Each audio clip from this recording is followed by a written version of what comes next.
जो मजबूरी हो बिना परीक्षा प्रमाण करो।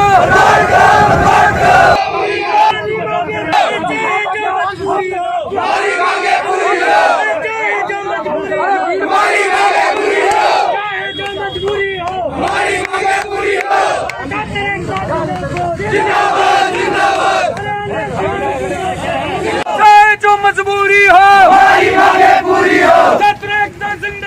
जिंदाबाद जिंदाबाद। नमस्कार, मैं अजय कुमार और आप देख रहे हैं बोल हिंदुस्तान। आज हम हैं बीकानेर की डूंगर महाराज के डूंगर महाविद्यालय में। यहाँ पे छात्र संगठन के प्रतिनिधि और एनएसयूआई के जिला अध्यक्ष रामनिवास कुकड़ा पिछले 3 दिनों से लड़ाई लड़ रहे हैं छात्रों के लिए। वो क्या बात है, उन्होंने छात्रों को प्रमोट करने की लड़ाई शुरू कर दी हुई है प्रदेश भर में। प्रदेश में कांग्रेस की सरकार है, कांग्रेस का संगठन एनएसयूआई ये लड़ाई लड़ रहा है। पूरे राजस्थान में ये प्रदर्शन होने के कगार पे चल रहे हैं। राजस्थान में अलग अलग कॉलेजों में प्रदर्शन हो रहे हैं, लेकिन डूंगर कॉलेज की आवाज़ जयपुर तक पहुंच रही है। आज इन्होंने कॉलेज के बाहर भी प्रदर्शन किया था। रामनिवास कुकड़ा स्वयं हमारे साथ मौजूद हैं। हम इनसे बात करेंगे कि आखिर ये क्या मांग करते हैं और सरकार आखिर इनकी क्यों नहीं सुनती है। तो आइए आज हम इनसे खुद स्वयं बात करते हैं।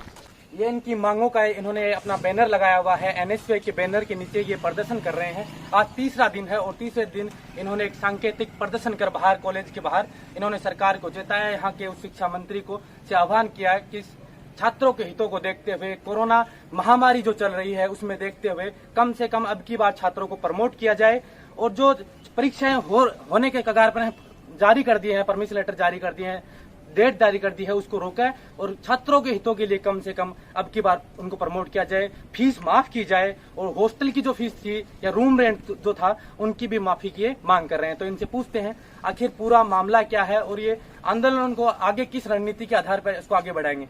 रामनिवास जी, आपका सबसे पहले स्वागत है बोल हिंदुस्तान में। आपका भी अजय जी, और मैं पूरे बोल हिंदुस्तान की टीम का भी धन्यवाद देना चाहता हूं कि विद्यार्थियों की ये जो लड़ाई चल रही है पूरे प्रदेश के अंदर, उसकी बात को सरकार तक पहुंचाने के अंदर जो बोल हिंदुस्तान सहयोग की भूमिका में दिख रहा है, उसके लिए भी मैं आपका धन्यवाद देना चाहता हूं। हम पिछले कई दिनों से देख रहे थे, हम झुंझुनू से चल के बीकानेर आए हैं। मांग सबसे पहले बीकानेर की इस डूंगर कॉलेज से उठी है। तो ये आपको क्या लगता है कि प्रदेश में, पूरे प्रदेश राजस्थान प्रदेश में, या आप इसको सक्षम मांग उठाने में समर्थ रहेंगे? आप देखेंगे पिछले 2-3 दिनों के अंदर जो पूरे प्रदेश के जितने भी प्रतिनिधि हैं, छात्र प्रतिनिधि, उनके अंदर जिस प्रकार से आक्रोश बढ़ रहा है। आज कई जिलों के अंदर धरना शुरू हुआ है और हमारा प्रयास है कि आगामी 1-2 दिनों के अंदर पूरे प्रदेश के हर महाविद्यालय के अंदर, हर विश्वविद्यालय के अंदर हम धरना शुरू करें। और आज हमने जो सांकेतिक प्रदर्शन किया जिसका आप जिक्र कर रहे थे, वो महज एक संकेत देने का प्रदर्शन था। राष्ट्रीय राजमार्ग को हमने 10 मिनट तक रोका और सरकार तक और विश्वविद्यालय प्रशासन तक ये बात पहुंचाने का काम किया कि हम सोशल डिस्टेंसिंग की पालना करते हुए महज 5 लोग धरने के अंदर बैठे, लेकिन सरकार और विश्वविद्यालय प्रशासन इस बात को हल्के में नहीं लें। अगर आने वाले सोमवार तक विद्यार्थियों की मांगों को नहीं माना जाता है तो हम पूरे प्रदेश के अंदर चक्का जाम करेंगे। हर राष्ट्रीय राजमार्ग, चाहे राज्य राजमार्ग हो, चाहे गांव की सड़कें हों, हर स्तर पर हम चक्का जाम करने का काम करेंगे। तो ये आप प्रदर्शन कर रहे हैं, इसमें सवाल आरोप भी आपके ऊपर लग रहे हैं कि आप पहले तो आपकी संख्या बल ज्यादा नहीं है, ये सबसे पहले कहा जा रहा है। दूसरी बात, आप इनका एनएसयूआई संगठन कह रहा है कि हम भारत के अलग अलग राज्यों में इसको प्रमोट कराने की मांग को हमने मना लिया है सरकार को, लेकिन राजस्थान में बात करें तो एनएसयूआई का संगठन, कांग्रेस का संगठन एनएसयूआई है और कांग्रेस की राजस्थान में सरकार है। तो क्या संगठन की बातें सरकार नहीं सुन रही है?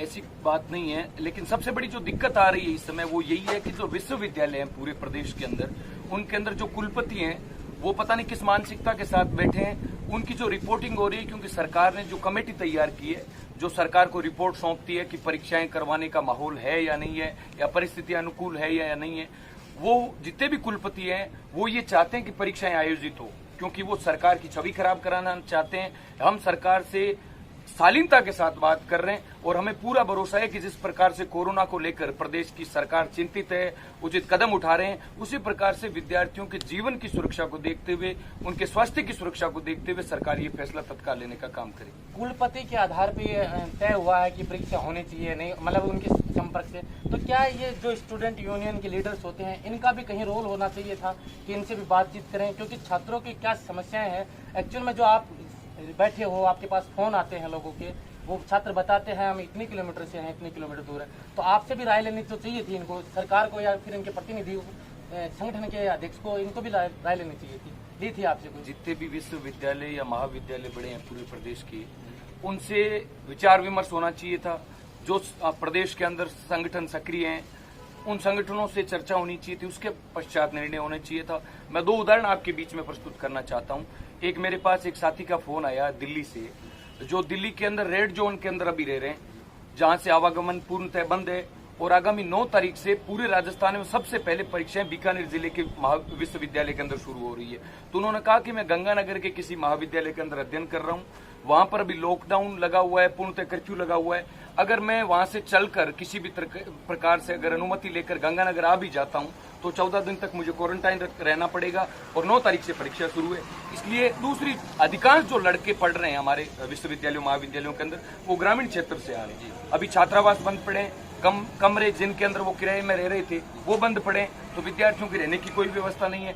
आवागमन पूर्णतः बाधित है, उनकी आवाजाही की व्यवस्था की कोई व्यवस्था नहीं है। उसके पश्चात सरकार जो परीक्षाएं 10 दिनों के अंदर पूर्ण करना चाह रही है, उसके अंदर संख्या बल भी ज्यादा रहेगा, विद्यार्थियों की संख्या ज्यादा रहेगी। और हम नहीं चाहते कि इस परीक्षा के माध्यम से जो विद्यार्थी गांव से आ रहे हैं वहां तक संक्रमण पहुंचे। अगर वहां तक संक्रमण पहुंच गया, आप जानते हैं हमारे देश की अधिकांश आबादी गांवों के अंदर रहती है, अगर संक्रमण ग्रामीण स्तर तक पहुंच गया तो सरकार के लिए इसको काबू कर पाना असंभव होगा। इसलिए हम नहीं चाहते कि विद्यार्थी का जीवन किसी भी प्रकार से खतरे में। नहीं, ये आप को भी पता है और उन कुलपतियों को भी पता है कि अगर संक्रमण ये अपने पीक पॉइंट पे आ गया तो इसे रोकना बड़ी बात हो जाएगी, क्योंकि इसकी अभी तक कोई वैक्सीन नहीं है, इसका इलाज नहीं है हमारे पास।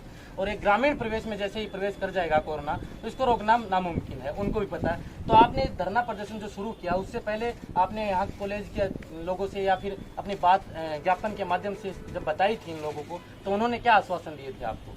हमने अब तक पूर्व में अपने जिस महाविद्यालय के अंदर आप बैठे हैं, ये राजस्थान का सबसे बड़ा राजकीय महाविद्यालय, आपके माध्यम से मैं बताना चाहता हूँ। उसके छात्र संघ अध्यक्ष अभी वर्तमान के अंदर है भाई कृष्ण कुमार, जो इस लड़ाई के अंदर एक मजबूत साथी की भूमिका निभा रहे हैं। हम दोनों 3 बार उच्च शिक्षा मंत्री महोदय से मिले, हमने 2 बार विश्वविद्यालय के अंदर जो हमारे परीक्षा नियंत्रक हैं जसवंत जी खीचड़, उनसे बातचीत की।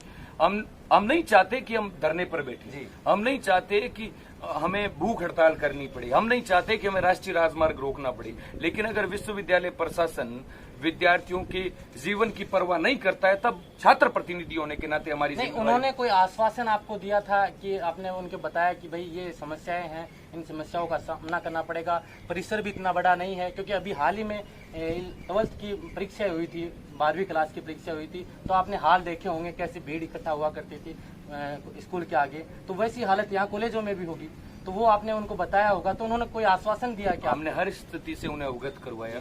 उन्होंने कहा हम इस पर अध्ययन करेंगे और हमारा प्रयास रहेगा कि आपकी बात को हम उच्च स्तर तक पहुंचाने का काम करें। और अभी आप विद्यालयों की परीक्षाओं की बात कर रहे थे, तो मैं आपको बताना चाहता हूं, अगर किसी गांव के अंदर कक्षा 10 या 12 का सेंटर होता है जहां पर परीक्षा आयोजित होती है, तो वहां के आसपास के 1-2 गांवों के विद्यार्थी आते हैं। लेकिन विश्वविद्यालय महाविद्यालयों के अंदर जब परीक्षाएं आयोजित होती है तो दूसरे राज्यों के विद्यार्थी भी आते हैं, तो रात और दिन का अंतर है। अगर हम तुलना करें विद्यालयों की परीक्षाओं की और महाविद्यालय विश्वविद्यालय परीक्षाओं की तुलना करें तो जमीन आसमान का फर्क है। संक्रमण फैलने की पूर्ण संभावना है इन परीक्षाओं के अंदर और विद्यार्थी का जीवन खतरे में पड़े, ये एनएसवी कभी नहीं चाहती। पूरे देश के अंदर हमने इसको लेकर लड़ाई लड़ी है, चाहे सरकार किसी भी पार्टी की हो। जो हमारे संगठन की विचारधारा रही है एनएसवी की, वो शुरू से यही रही है कि चाहे किसी भी पार्टी की सरकार हो, लेकिन विद्यार्थी ने जो हमारे कंधों पर जिम्मेवारी सौंपी है, हम उसको पूरा करने का काम करें। एनएसवी के ऊपर प्रदेश से अलग अलग प्रदेश के छात्र भरोसा कर रहे हैं। हाल ही में 1-2 राज्यों में ये स्थिति भी हुई है, प्रमोट किया गया है उनको। तो क्या राजस्थान के छात्रों को आप भरोसा दिलाना चाह रहे हैं कि बता सकते हैं कि आपकी परीक्षाएं नहीं होंगी, ये आप यहाँ आपकी सरकार है? ये निर्णय कई बाधित छात्र हैं, वो इस सोच में पड़े हुए हैं, पहले तो उन्होंने तैयारी नहीं की, लॉकडाउन लगा हुआ था, कॉलेज में उनकी क्लासें नहीं लगी, 2-3 महीने उनके वैसे वेस्ट हो गए। फिर ये प्रमोट वाला नाम आया कि प्रमोट होगा नहीं, इसमें वो समझ में पड़े रहे। तो अब उनको तैयारी, रिजल्ट भी वो आ गया, टाइम टेबल आ गया, तो वो क्या करें, पढ़ाई करें या फिर ये इस आस में बैठे रहें कि प्रमोट किया जाएगा? हमने पूर्व में भी विद्यार्थियों को यही कहा था कि आप घर पे रहें और अपने स्वास्थ्य का ख्याल रखें, आप अपनी पढ़ाई जारी रखें, क्योंकि लड़ाई लड़ने की जिम्मेवारी हमारे कंधों पर है। हम नहीं चाहते हमारी वजह से एक भी विद्यार्थी का जीवन इस कोरोना संक्रमण की वजह से खतरे में पड़े। विद्यार्थियों से हमने यही मांग की है कि आप घर पर बैठकर सोशल मीडिया के माध्यम से हमारी मदद करें। और मुझे पूरा भरोसा है कि जिस विश्वास के साथ नौजवानों का पूरे प्रदेश के हमें साथ मिल रहा है, हम पर जो विश्वास जता रहे हैं, और संगठन के जितने भी हमारे साथी हैं हर जिला स्तर पर, पूरे प्रदेश के अंदर संगठन सक्रिय होकर रात दिन जो मेहनत कर रहा है, संघर्ष कर रहा है। पूर्व में जितनी भी हमने लड़ाइयां लड़ी उनके अंदर नौजवानों के सहयोग के चलते, क्योंकि आपको पता है कोई भी आंदोलन विद्यार्थियों के सहयोग के माध्यम से ही लड़ा जाता है, और जीत का मुख्य जो सिरमौर है वो विद्यार्थी रहते हैं। और इस आंदोलन के अंदर जो विश्वास दिख रहा है, मुझे पूरा भरोसा है कि ये लड़ाई हम जीतेंगे। यही डूंगर कॉलेज से एक आवाज उठी थी कि यहाँ के छात्रों को प्रमोट नहीं किया जाए, परीक्षा किए जाए एक संगठन की तरफ से, और वही संगठन आज प्रमोट कराने की मांग कर रहा है। तो आपको क्या लग रहा है, वो संगठन राजनीति करने के लिए ऐसा कर रहा है या फिर एनएसयूआई के साथ खड़ा हो गया है? वो उनके बारे में कुछ कहें तो उचित बात नहीं होगी, लेकिन इस समय के अंदर विश्वविद्यालय और क्या आपने उनको उस टाइम कहा था कि भाई ये बातचीत हुई थी आप ये उन संगठनों के अधिकारी से, पदाधिकारियों से, कि भाई आप छात्रों को प्रमोट कराने की मांग कीजिए, और वो आज प्रमोट कराने की मांग कर रहे हैं? उस टाइम वो कह रहे थे कि एग्जाम करा दी जाए, और आज कह रहे हैं वो एग्जाम नहीं हो। तो आज वो आपके साथ हैं या फिर वो यहाँ राजनीति करने के लिए आपके साथ आ गए? जब हमने ये धरना शुरू किया उससे पूर्व हमने भी प्रदर्शन किए, और प्रदर्शनों के अंदर हमने सभी छात्र संगठनों से आह्वान किया कि राजनीति करने का विषय नहीं है, पूरे प्रदेश के नौजवानों के जीवन को बचाना हम सब लोगों की जिम्मेवारी, अगर हम छात्र प्रतिनिधि हैं। लेकिन वो उनकी सोच है, उनके संगठन की हो सकता है कुछ अलग विचारधारा रही हो। पूर्व में उन्होंने मांग की कि परीक्षाएं करवाएं, ये तो विश्वविद्यालय प्रशासन भी चाहते हैं परीक्षाएं हो। अगर हम लड़ाई लड़ें तो विद्यार्थी के जीवन को बचाने के लिए लड़े, न कि झूठी राजनीति करें। आज हो सकता है वो मांग कर रहे हो, लेकिन उसके लिए भी मैं खुशी जाहिर करता हूं। अगर देर ही सही, दुरुस्ती सही, अगर उनकी भावना विद्यार्थी के प्रति जागी है तो हम उनका सम्मान करते हैं, और हम उन सब लोगों को आमंत्रित करते हैं कि आप विद्यार्थी की इस हक और अधिकार की लड़ाई के अंदर आप हमारी मदद करें, विद्यार्थी की मदद करें। निश्चित तौर पर उसका सबसे बड़ा उदाहरण बताना चाहता हूं, ये राजस्थान का सबसे बड़ा महाविद्यालय है, और विगत 3 वर्षों में लगातार यहाँ पर एनएसयूआई जीत रही है। तो विद्यार्थी अच्छी तरीके से जानता है कि कौन झूठी राजनीति कर रहा है और कौन उनके हर संकट और दर्द के अंदर उनका साथी बनकर काम करने का। अब एनएसयूआई किन मांगों को लेकर ये धरना प्रदर्शन कर रही है, और कितना उग्र तक ये धरना प्रदर्शन हो सकता है, यानी कि इसकी रणनीति क्या हो सकती है? हमारी मुख्यतः 4 मांगे हैं जो पूरे देश के अंदर जिनको लेकर हम लड़ रहे हैं। पहली मांग थी हमारी कि प्रथम एवं द्वितीय वर्ष के विद्यार्थियों को जनरल प्रमोट किया जाए। प्रोविजनल प्रमोट का इन्होंने कहा कि एक बार हम प्रमोट कर देंगे, आगे परीक्षाएं आयोजित करवाएंगे, विद्यार्थी फेल हुआ तो पिछली कक्षा में, पास हुआ तो अगली कक्षा में। तो महज एक लॉलीपॉप है, ऐसा न करके विद्यार्थी की परीक्षाएं रद्द करके उनको अगली कक्षा में प्रवेश मिले। और हमारी अगली मांग थी कि अंतिम वर्ष के जो विद्यार्थी हैं, जो आप जानते हैं कि हर वो विद्यार्थी जो अंतिम वर्ष में होता है अतिरिक्त मेहनत करता है, वो चाहता है कि उसकी डिग्री के अंदर काफी कुछ सुधार हो। इसलिए हमारी मांग थी कि पिछले वर्ष के अंदर जो उनके अंक आए हैं उनका औसत निकालकर उनमें 10% की वृद्धि करके अगली कक्षा में उन्हें प्रवेश दिया जाए, उनको प्रमोट किया जाए। तीसरी हमारी मांग थी कि लॉकडाउन के चलते जो विद्यार्थी गाँव की ओर चले गए, जो छात्रावास के अंदर रह रहे थे या कमरे किराए लेकर रह रहे थे, उनका लॉकडाउन के समय का किराया माफ होना चाहिए। ये सरकार की जिम्मेवारी बनती है, जिला प्रशासन की जिम्मेवारी बनती है। और चौथी हमारी मांग थी कि आर्थिक संकट का दौर है पूरे देश के अंदर, इस महामारी के चलते पूरे काम काज ठप पड़े, किसान का काम पूर्णतः रुक गया, फसलों के उचित दाम नहीं मिल पाए। इसलिए हमारी मांग थी कि आर्थिक इस संकट के दौर के अंदर विद्यार्थियों की वर्तमान सत्र की फीस माफ की जाए। इन चारों मांगों को लेकर आज हमने जो सांकेतिक प्रदर्शन किया, उसके पश्चात हम सभी महाविद्यालयों के अंदर धरना शुरू कर रहे हैं, और सोमवार तक अगर हमारी मांगे नहीं मानी गई तो हम चक्का जाम करने का काम करेंगे पूरे प्रदेश के अंदर। पूरे प्रदेश की हर कॉलेज में आपके प्रतिनिधि आंदोलन करेंगे और उसके बाद चक्का जाम करने तक ये 4 मांगे मुख्यतः उठाएंगे। तो आपको क्या लगता है कि सरकार आपकी सुनने वाली है या नहीं? क्योंकि राजस्थान में कांग्रेस की सरकार है, कांग्रेस के मंत्री हैं, आपकी यहीं के उच्च शिक्षा मंत्री हैं, तो क्या लगता है कि आप उनको आशा दिखा सकते हैं उन छात्रों को जो इस विश्वास में बैठे हैं कि क्या पता अभी भी कोई ऐसी दिव्य शक्ति आए और प्रमोट किया जाए, तो ऐसा कुछ हो, ऐसा दिला सकते? दिव्य शक्ति की आवश्यकता नहीं है। ये एक नारा पूरे देश के अंदर लगता है कि जिस ओर जवानी चलती है उस ओर जमाना चलता है, और विद्यार्थियों की भावना को देखते हुए मुझे पूरा भरोसा है। मुझे तो अभी भी ये समझ में नहीं आ रहा कि सरकार इतना चिंता क्यों कर रही है, इतना सोच क्यों रही है। ये इतना सोचने का विषय भी नहीं था। हमारे बीकानेर से ही उच्च शिक्षा मंत्री आते हैं, आदरणीय बड़े भाई भंवर सिंह जी भाटी, तो विश्वविद्यालय द्वारा उनको भ्रमित करने का कारण ही ये जो समस्याएं आ रही है। मुझे पूरा भरोसा है कि आने वाले 1 दिनों के अंदर विद्यार्थियों के प्रति सकारात्मक निर्णय निकलेगा, और पूरे प्रदेश के विद्यार्थियों को कांग्रेस की सरकार ये संदेश देना चाहेगी कि संकट के दौर के अंदर उनके जीवन की सरकार परवाह करती है और उसको देखते हुए हम फैसला कहीं कांग्रेस ये तो नहीं कर रही कि आपके एनएसयूआई संगठन दूसरे प्रदेशों में सरे ले रही है कि हमने वहाँ की सरकारों को झुकाया और यहाँ की कांग्रेस सरकार नहीं मान रही है कि हम प्रमोट नहीं करेंगे और हम परीक्षाएं कराएंगे, कोई अलग से कोई तो नहीं रणनीति लग रही है कांग्रेस की? नहीं, श्रेय की बात नहीं, हमने किसी भी प्रदेश के अंदर ये नहीं कहा कि इसका श्रेय हमें मिले। हम चाहते हैं उसका श्रेय विद्यार्थी को मिले और एनएसयू संगठन ने ईमानदारी के साथ लड़ी नहीं, है। कांग्रेस ये दिखाना चाह रही हो कि हम कोरोना के इस संकट काल में भी हमने एग्जाम करा दी है, चाहे भविष्य की उनको परवाह है या नहीं है वो एक अलग बात है।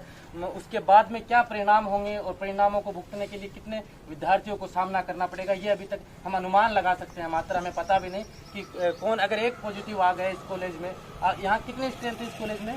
11,500 विद्यार्थी हैं। 11,500 लोगों में से अगर 2-3 आ गए तो सारों का जीवन खतरे में। अभी वर्तमान की परिस्थिति हम परीक्षाओं को आयोजित करने के 1% भी अनुकूल नहीं है, चाहे सरकार किसी भी पार्टी की हो। मैंने पूर्व में भी कहा, हम इस समय अगर परीक्षाएं आयोजित करवाई जाती है तो हम उसके विरोध में, हम परीक्षाएं आयोजित करवाने ही नहीं देंगे। अगर कोरोना की वैक्सीन आ जाती है हम खुशी खुशी तैयार हैं, हम परीक्षाएं करवाएं, लेकिन विद्यार्थी के जीवन को खतरे में डालकर अगर आप परीक्षा लेना चाहते हैं तो उस परीक्षा के हम सदैव विरुद्ध हैं। ये थे रामनिवास कुकना, एनएसयूआई जिला अध्यक्ष बीकानेर, और ये अपनी मांग पर अड़े हुए हैं कि अगर 1-2 दिन के अंदर सरकार इनकी मांगें नहीं मानती है तो यहाँ से गुजरने वाले राजमार्ग ये बंद कर देंगे। राजस्थान पूरे प्रदेश भर में हर कॉलेज में ये अपने संगठन की बैनर के नीचे प्रदर्शन करेंगे और ये अपनी सरकार यानी कांग्रेस की सरकार को ये चेताने का काम करेंगे। आप देख रहे थे बोल हिंदुस्तान, मैं अजय कुमार, धन्यवाद।